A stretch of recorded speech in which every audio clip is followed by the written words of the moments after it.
What's up, y'all? I got yet another Rikers Island story. This is going to be another story about when bullies get beat by the underdog, okay? So now, this is a story where I'm literally just going to say verbatim what was told to me what happened because I was not there for this situation. I just know the person who was involved. So this was a Crip, okay? Dude was a Crip from Queens. Had a lot of respect, earned his respect, especially in Rikers Island adolescence, because everyone knows, it's harder to live for Crips, you know what I'm saying? Like, if a Crip make it to a high status in Rikers Island adolescence, he earned that. He earned that through a lot of pain, you know what I'm saying? Through a lot of violence, a lot of getting jumped and holding it down, you know what I'm saying? But this particular situation, I'm going to say this was told to me by my friend. I'm going to use a made-up name. I'm going to say his name is Dave, okay? So, Dave was my man. We were in the same crib. We was in 3 Upper together, okay? So, me and Dave, as an excuse to get out the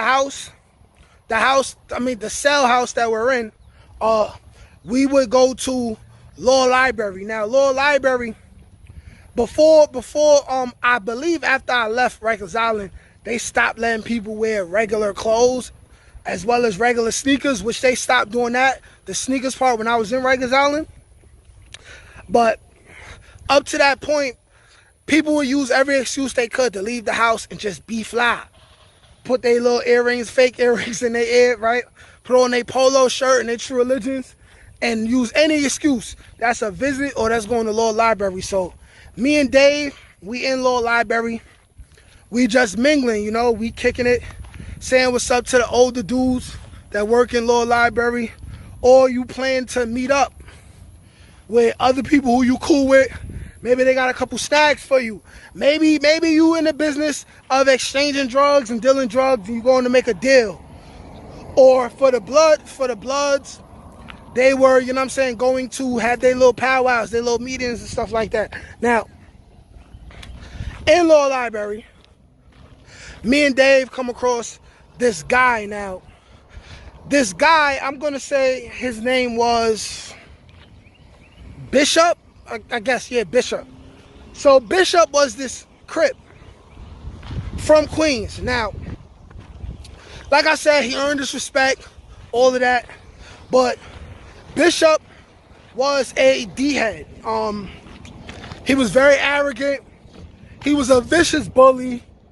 He terrorized anyone that would allow him. He was an ass. He was an asshole, you feel me? This was one of those people who just rubbed me the wrong way, even though I never personally knew, but I said his name was going to be Bishop. Even though I didn't personally know Bishop, I knew of him. Like, I ain't gonna lie, his name rang bells. He put in a lot of pain. Most of it was him picking on people that was smaller than him that he knew he could get over on.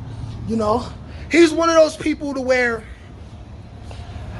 if you're somebody like me and you're not trying to be a tough guy, you're not necessarily trying to be a bully, these are the type of people who they're around you and you're saying to yourself, yo, man, he's a clown. Like, you could watch him berate and belittle somebody and be disrespectful to somebody, and you'll be saying to yourself, yo, I wish he would come at me with that. I'ma spank him right here in Law Library, you know what I'm saying? So that's basically what the situation is. Me and Dave, we just watching him, and we just telling ourselves that we like, yo, if he come over here with that, we just going to the box. It's going up. We spanking him, right? I'm like, I don't care. You know what I'm saying? Because me personally, I wasn't in no gang. So I already knew anybody who I fight is likely in a gang and all the other stuff that could come with that. But I'm like, hey, I stay out the way. Whatever's meant to happen is going to happen. Nobody going to disrespect me, though. Feel me? Now, not Dave. Bishop was being Bishop. Now, how the story goes is that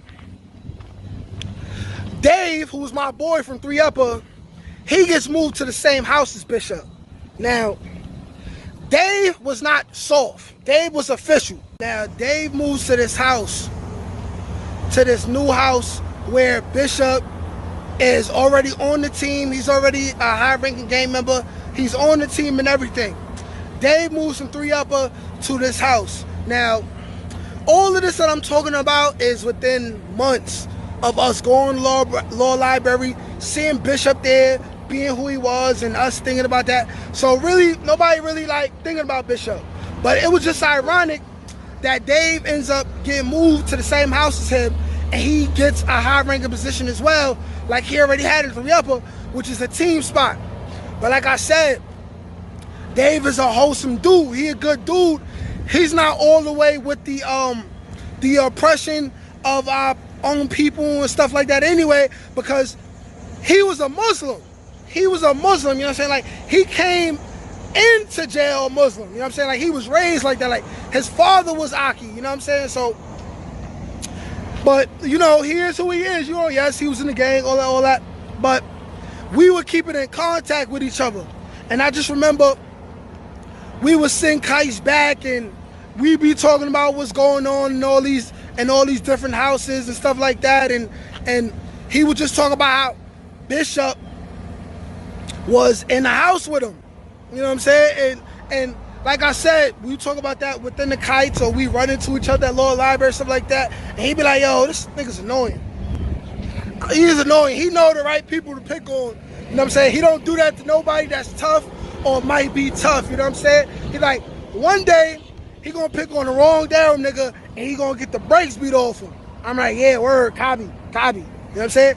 And just like that, let's say maybe 2 weeks after that, I have court with Dave. So regular court day, I know I'm getting remanded. He know he getting remanded. You know what I'm saying? But he ends up talking to me. We in court.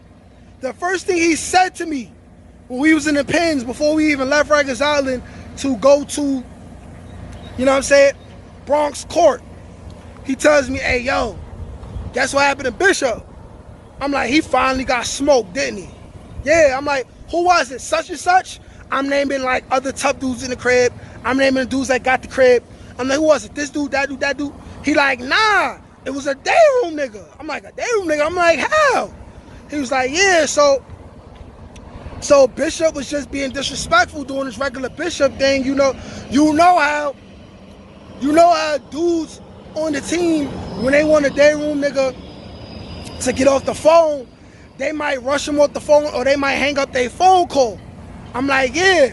He like, yo, so, well, first, before I even get into what happened, I gotta explain what it is. Like, put into your mind the type of phones that I'm talking about. These is like the old school phones. These is the late 80s, early 90s type of telephones we got in Rikers Island, or we had in Rikers Island. The old ones with the long curly cord, and you hold it like this, right? And it'd be like this. And it's real hard. Like, it's made out of like some real hard, like porcelain or plastic type of thing, right? Imagine how hard and heavy that is. Now keep that in mind for the rest of the story. So Dave tells me, he like, yeah, so a new day room dummy had came into the crib. He wasn't asking for no trouble. He came in, he was sitting down, all that, minding his business, you know, minding his business. He asked permission to use the phone and call his mom. Now, his mom, you know, she had like kidney issues, stuff like that, you know. And he like, while he on the phone with his mom, Bishop start coming around, acting like a ding-a-ling. He like, yo, hey, day room dummy, get off the phone. You got 5 minutes. This, that, and the third. But the dude was using a collect call. Collect calls is 15 minutes. So the new dude, he only been on the phone about 5 minutes, and he trying to check on his mom, you feel me?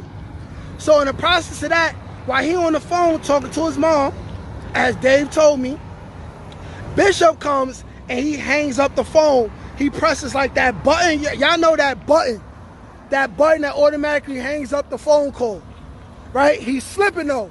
He presses the button, ends the dude phone call, and Dave tells me that he just seen a whole like devil type energy come out of the new dude And the new dude took the phone and he said, yo, that was my mom's, yo, you crazy?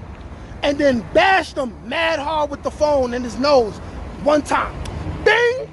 Cracked it. Blood started falling immediately. Puddle of blood immediately. And then the dude just started bashing him over the top of his head with the phone. Bing, bing, bing. Started breaking him up. Of course, you know, dudes from the team, people jumped in. They spanked the new dude, but the damage was already done. You know what I'm saying? And what the word was that they came, they sent the new dude to the box. They got Bishop, took him to the infirmary. They basically said that he broke his nose with the phone. So the bully got his nose broke with the phone by hanging up another man's phone call who was checking on his sick mother. And because he was being a dingaling, and because he was trying to be a bully and push someone around, he got his nose broke with the phone. And that's what Dave was telling me. He like, yo, man, they took him to the infirmary and then took him to the hospital last night. Last night, it got bad. He got embarrassed. You know what I'm saying? And just like that, the day room dummy that did that, his name started going up. He ran into some beef after that, but I would say overall, this same dude you talking about who did that to Bishop, he basically became a real nigga after that. Because when the situation happened, he was only on Rikers Island for probably like a week and a half. But after he turned up like that, he said, you know what, I might as well be a savage. And he was a savage for the rest of his time there.